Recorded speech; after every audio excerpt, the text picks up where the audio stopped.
আকবার, আল্লাহু আকবার বলেন। আরো জোরে বলেন আল্লাহু আকবার। হাত নামান। রাসূল সাল্লাল্লাহু আলাইহি ওয়াসাল্লামের জন্য আধার জায়গা চাই, দিবেন তো? আধার জায়গা দিবেন? আরো জোরে বলেন দিবেন? বেশি জায়গা না, আধার জায়গা। রাসূলুল্লাহ যদি আমার ঘরে আসে আমি বসতে দেব, আপনারা বসতে দিবেন না? বলেন দিবেন না? আল্লাহ রাসূল যদি আমার ঘরে আসে একটু শুইতে চাই, 3.5 হাত জায়গা দিবেন না? কথা কোন 3.5 হাত জায়গা দিবেন না? যারা 3.5 হাত জায়গা দিতে চান, 8 হাত জায়গা দিতে চান, তাদের কাছে আমি 3.5 হাত, 1 হাত জায়গা চাই না, 8 হাত জায়গা চাই। হাতটা এরকম করে দেখান। ওই 8 হাত জায়গায় কিন্তু কোনো ধান, গম, শয়তানের কোনো ওয়াসওয়াসা চাষ করা যাবে না। ওটা রাসূলুল্লাহর সুন্নতের জন্য ছেড়ে দিতে হবে। কথা বলেন ঠিক কিনা? যার জন্য সারা বাংলাদেশে আল্লাহ ওয়ালা বুজুর্গরা, আল্লাহর কোরআনের পাখিরা সারা বাংলাদেশে ওলামায়ে কেরাম কান্নাকাটি করে সেই জায়গায় চেয়েছি এই 8 হাত জায়গাটা, এই জায়গা লাগান, হাতটা লাগায়া আস্তে করে এরকম করে ঘোরায় দেখান কতটুকু জায়গা খাইছে। এই দেখেন, এই জায়গা থেকে এই জায়গা, এটাই হলো সুন্নতে দাঁড়ি। সুবহানাল্লাহ। আজকের থেকে এই 8 হাত জায়গা আল্লাহ রাসূলের জন্য দিয়ে দিলাম। সুবহানাল্লাহ বলেন। ছোট হলেও রাখা শুরু করেন, আর সাসবেন না যুবকেরা। আমি দেখেছি বাংলার যুবকদেরকে শিক্ষা নীতি ধ্বংস করে দিয়েছিল, তারপরেও এমন এক করোনা আসলো, এরপরে আবার বাংলাদেশ স্বাধীন হয়ে গেল, এমন রহমত করে গেছে অধিকাংশ যুবকরা এখন দাঁড়িয়ে রেখে দিয়েছে। সুবহানাল্লাহ বলেন। ওরা চাইছিল ইন্ডিয়ান চ্যানেলগুলি দিয়ে আমার দেশের সংস্কৃতি ধ্বংস করে দিতে, কিন্তু আল্লাহ পাক এমন চ্যানেলের প্যাচ উল্টে দিয়েছে, গোটা পৃথিবী এখন আলোকিত হয়ে গেছে। সুবহানাল্লাহ বলেন। আরো যারা বলেন সুবহানাল্লাহ। আজকের এই জনসমুদ্র প্রমাণ করে দিবে আল্লাহ হাবিবের জন্য আমরা রক্ত দিতে পারি, জীবন দিতে পারি। কথা বলেন ঠিক কিনা? আরো জোরে বলেন ঠিক কিনা? তাহলে আজকে আপনাদের কাছে বলি, এই 8 হাত জায়গা কারে দিব? আরো জোরে বলেন কারে দিব? আল্লাহ তার রাসূলকে দেব, সুন্নতের জন্য দিয়ে দেব। কথা কোন ঠিক কিনা? এই জায়গাটা কেন দিতে বলতেছি শুনেন। কারণ নাকের মধ্যে, চোখের মধ্যে গজওয়াতুল হিন্দের দামামা বাজার আওয়াজ পাচ্ছি। কথা বলেন ঠিক কিনা? ভারতবর্ষে একটি যুদ্ধ হবে আখেরি জামানার, রাসূল বলেছেন সেই যুদ্ধ এমন এক রহমতের যুদ্ধ, সেই যুদ্ধে এত রক্ত ঝরবে, মানুষের হাত পায়ের টাকনু পর্যন্ত ভিজে যাবে রক্তে, রঞ্জিত হয়ে যাবে, রক্তের সাগর বইবে।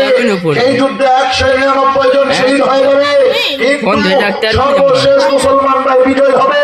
আর ওই যুদ্ধে এমন বরকতার, এমন মর্যাদা সম্পন্ন যুদ্ধ, যে যুদ্ধের গাজীরা হবে উহুদ বদরের গাজীদের সমমান, যেই যুদ্ধের শহীদের মর্যাদা হবে উহুদ আর বদরের সমমান মর্যাদার সমমান। কথা বলেন ঠিক কিনা?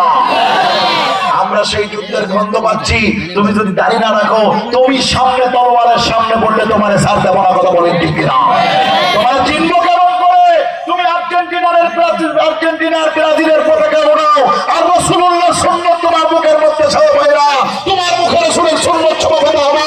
যাতে করে দেখেই চিনতে পারি তুমি আমার ভাই, তোমাকে কাছে টানবো। আর সামনে যত কুফফার আর মুনাফিক পাবো, সবগুলো সাইজ করা হবে। কথা বলেন ঠিক কিনা? পারবেন তো ইনশাআল্লাহ? আর যারা বলেন পারবেন? ভাইরা আমার, এই যুদ্ধের ময়দানে এক বিশাল বিরল ঘটনা ঘটে গেল। হযরত আব্দুল্লাহ বিন রাওহা খুব তেজি একটা ঘোড়া নিয়ে আব্দুল্লাহ বিন রাওহা তার সাহাবীদেরকে বললেন, তোমরা যুদ্ধের দিকে যাও, আমি একটু মদিনা থেকে ঘুরে আসি। আব্দুল্লাহ বিন রাওহা মদিনার দিকে ফিরে আসলেন। বিশ্বনবী মুহাম্মদুর রাসূলুল্লাহ সাল্লাল্লাহু আলাইহি ওয়াসাল্লাম জুম্মার নামাজের খুতবা দিতেছেন। আল্লাহু আকবার বলেন। জুমার খুতবা চলাকালীন নবীজির সামনে অনেক সাহাবীরা বসা। নবীজি এক কোণায় দাঁড়িয়ে, এক কোণায় তাকায় দেখলেন, এই যে আপনারা আমার দিকে তাকান, আমি যেমন ঘন্টা দিয়েছি, এক জায়গায় বসে বসে কে যেন নাকটা মুছতেছে, চোখটা মুছতেছে। সুবহানাল্লাহ বলেন। নবীজি তার চেহারাটা দেখেন নাই। নবীজি বললেন, কে ওই কোণায় বসে বসে নিজের চোখ বুকগুলি মুছতেছে, মাথাটা উত্তোলন করো। সাহাবীরা নবীজির কথা শুনেও বসে থাকতে পারলেন না, মনে করলেন গোপনে নামাজ পড়ে চলে যাব। সাহাবী মাথার উপর থেকে ঘন্টা সরালেন। রাসূলুল্লাহ চিনে ফেললেন, ডেকে বললেন, তুমি কে? বলছে, হুজুর আমি আব্দুল্লাহ বিন রাওহা। এই আব্দুল্লাহ বিন রাওহা তোমার না যুদ্ধের ময়দানে পাঠালাম, তুমি এখানে কি করো? তুমি কি ভয় পেয়ে পিছনে চলে আসছো নাকি তুমি কোন সমস্যা? বলো। হযরত আব্দুল্লাহ বিন রাওহা ডেকে বললেন, হুজুর আমি এমন আব্দুল্লাহ বিন রওহা, আমার মধ্যে এমন নূর আল্লাহ আমার দিছে, লিতুখরিজান নাস মিনাজ যুলুমাতি ইলান নূর। এমন নূর আল্লাহ আমার দিছে, ঘরের মধ্যে বিবি রেখে এসে ফজরের নামাজ পড়তে এসে আপনার হাতে জিহাদের সেনাপতির দায়িত্ব পেলাম। বিবির চেহারাটা পর্যন্ত এখন আমি দেখিনি, আমি ভয় পাওয়ার জাতি নয়।